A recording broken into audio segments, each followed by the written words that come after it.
This is a video that I never wanted to make, but in light of what has happened in New York this past week, I feel it's one that I need to make. So I'm going to explain to you why I used my choice to have an abortion. So back in 1980, and I know we're going back a lot of years, I had a young man in my life that who was the father of my first child. And shortly after I had that child, he began abusing me in a multitude of ways, from beating me with pipes, wrenches, hoses full of sand, knives to my throat, just all kinds of things that he was doing to me. And in my stupidity, I thought that I had to stay with this man because, boy, really, because he was the father of my child. And I was 15 when I had gotten pregnant with that first child, 16 when I had her. And here I was, still 16 years old, and he's beating me all the time. And one day he is drunk, he's high, he's not of his right mind.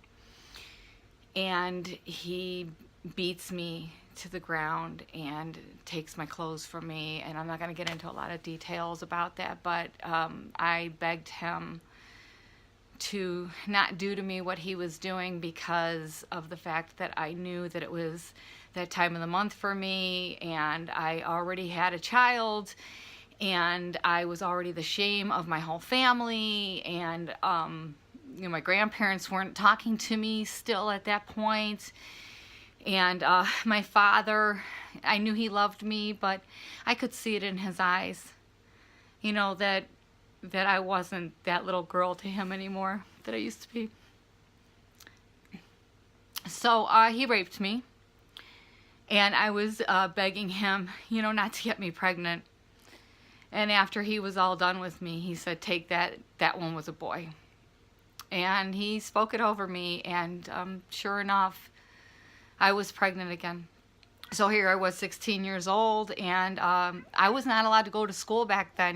Now they'll let pregnant kids girls go to school, but back then you were not allowed to go to school pregnant. And so I had to be, my mother actually had to fight for a tutor for me to not get kicked out of school. And so here I was, pregnant a second time, and terrified. And you will always give in to your greatest fear, and I'm convinced of that now. But at that time, my greatest fear was having another child and coming home pregnant again. And my boyfriend had tried to get me to abort the first one, so of course he was more than willing and even wanting to abort the second one. And it took him some time to get up the money for that abortion, and in the meantime I'm becoming more and more pregnant. And so by the time he got the money to pay for that abortion, I was too far along to get an abortion here in Ohio. Back then you could only get an abortion in your first term of pregnancy, and I was already in my second term. So I had to go and get a fake ID, and I'm ashamed to say it, but I stole my sister's birth certificate. She was a year older than me, which made her, she had just turned 18, and I was still 17 at the time. So yeah, obviously I turned 17 before this happened, or I was about to turn 17. So she had turned 18, and I was about to turn 17. And so I had stolen her birth certificate and went and got a fake ID so that I could leave the state. We had to go across the border over into Michigan, into Detroit, Michigan. And there we went to an abortion clinic. Sorry, my cat.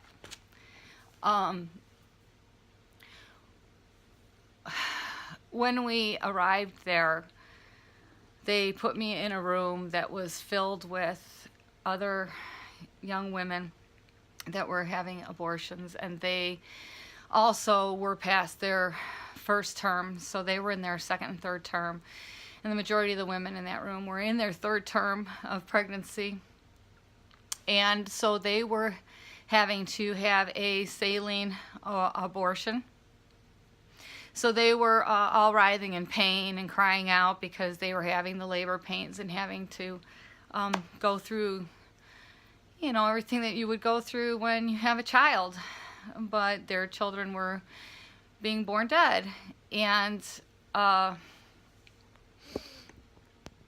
so I'm watching this happen with these other young ladies, and they come into the room and they tell me, I'm sorry, you're too far along for a D&C, because I went there hoping to get a D&C abortion, because that way they'll put me to sleep.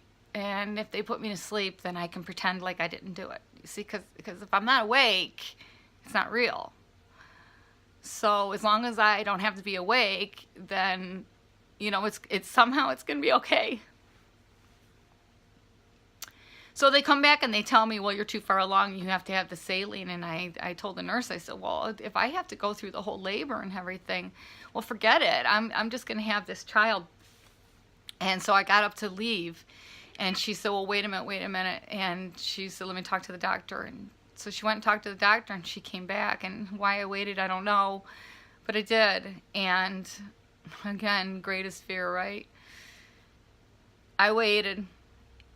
And she came back and said, well, the doctors decided that they're going to go ahead and do the D&C.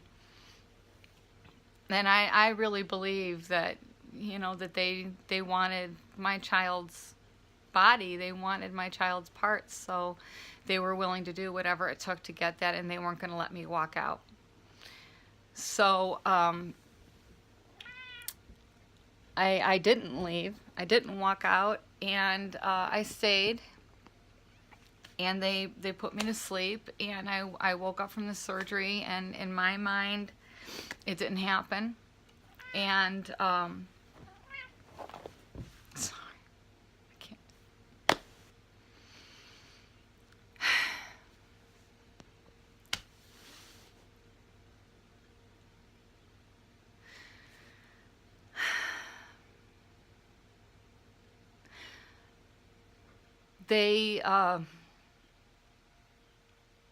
They gave me something to eat and something to drink.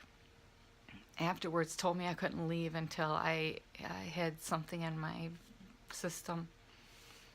So I ate the cookies and drank the coffee or whatever the heck it was that they gave me. And immediately behind that, I just began violently throwing up. And so and they had left me alone in that room with all of the other young ladies that were still going through their saline abortion delivery of their dead child. And so I'm surrounded by all of these screaming women, and I'm thinking I need to find somewhere to go to throw up, because it's going right in the little petri dish that they gave me and right out the other end. And it's going, my vomit is going all over the floor, and I see a restroom across the way, and I get up from the bed and I make my way to the bathroom as fast as possible, and all of a sudden I hear laughing behind me. And I think, who could possibly be laughing in this room? You could feel the death in the room.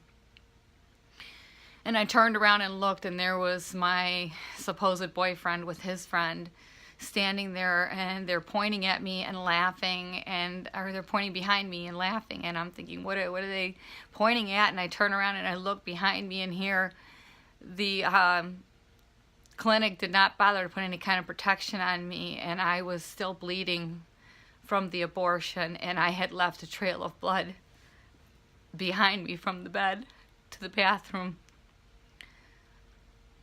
And I was just mortified. And I went into the bathroom, and I crumbled into a ball on that cold white tile floor. And I just cried cried out to God and said, I can't undo it. I can't take it back. I can't undo it. But I knew what I did. I knew it was murder. And my very next thought was, wait a minute. It didn't happen. It didn't happen. It never happened. It never happened. It never happened. And I told myself that. It never happened. But it did happen. So what I want to talk to you about is what happens afterwards. Because they say that this is a freedom of choice and that it doesn't affect the mother. Well, I'm here to tell you it does affect the mother. And this was almost 39 years ago. It's going to be 39 years this summer. And I was asleep during mine. But I woke up and I feeling that soul that had been ripped from mine. And I woke up knowing that I took a life. And I was never the same. And it's 39 years later, and I've still never been the same. What happened to me right after was, you see, the only way to squelch that pain is to justify it or excuse it away. So, of course mothers that are having abortions are going to say it wasn't really a baby. Of course they're just going to say it's a blob. Of course they're going to say, it's a fetus, whatever they call it a fetus because they don't want to believe it was a baby, and but you just start doing drugs or drinking, or you get hard in your heart because you have to somehow build a wall. You have to somehow protect yourself from completely losing your mind and completely crumbling. So you have to justify everything, but you're never the same. And I don't care who you are, you're never the same. And you can excuse it away all you want. And you could just keep building your walls. But until you face the fact that you have murdered, you're never going to heal. So it was, I believe it was like 14 years later, I got saved. And I gave my heart to Jesus. And I knew in that moment, because see, I thought there was no forgiveness for me. I was damned and I was going to hell in a handbasket because I broke all 10 commandments and murder was the last one. And I thought there was no hope for me, and therefore I was drowning myself in drugs and alcohol and anything else I could get my hands on, anything else that could possibly try to make me feel better. And I knew the moment I got saved that God had forgiven me, and He had forgiven even me. But it was another 7 years after that. It was 21 years later after the abortion that I was finally able to forgive myself. And I was able to do so by exposing it and by telling people, what I had done, and letting them know that they could be forgiven too. And I don't know where you are. Maybe you've had an abortion too. Maybe you're another woman that knows the pain, and maybe you've been building your walls all these years, and maybe you're ready to let go. Maybe you're ready to be forgiven. Maybe you want to be forgiven. Maybe you just desperately want to be forgiven. Well, I'm going to stand in the gap for you and let you know that I forgive you and God forgives you. And all you have to do is just reach out and ask Him, ask Him for that forgiveness, and He forgives you. And you know what? You can forgive yourself. Tell your story. Tell other women your story. Tell the young girls your story.